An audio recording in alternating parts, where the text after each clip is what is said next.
为了扩大服务新住民，民进党对中央到地方不但设立新住民的事务部，现在连地方各公职嘛一一来设立新住民的咨询站。顶礼拜，民进党台南市党部设立以后，立委林俊宪嘛伫印花路的服务处来设立，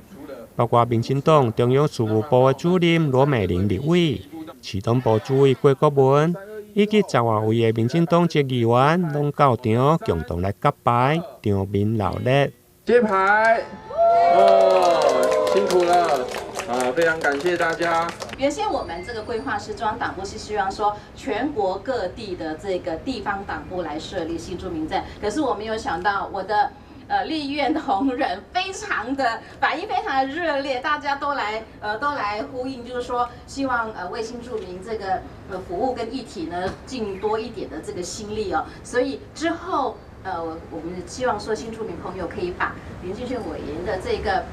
服务处，那还有这个地方党部当作是自己的家，以后任何有生活性上的问题、法律上的问题需要咨询等等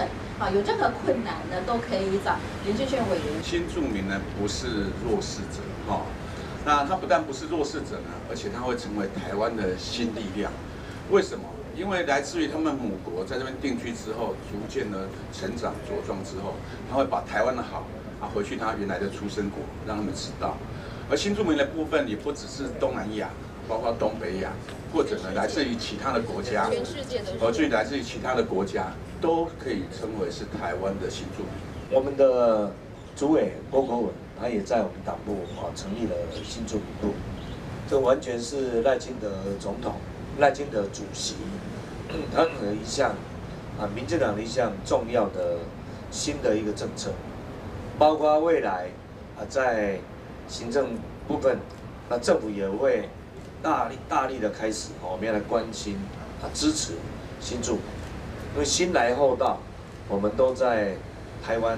这个地方生活在一起以后我们当然都是一家人。那如何来协助我们新的住民？更快的可以融入我们这样一个社会，所以特别成立这样的一个新住民部以及新住民咨询站。如果大家有什么需要帮忙的，能够更方便的找到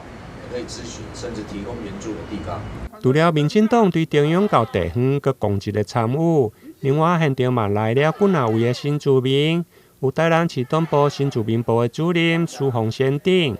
现场新住民还佫准备了异国的小食料理，甲所有与会人员共同来分享。台南新闻林跟采访报道。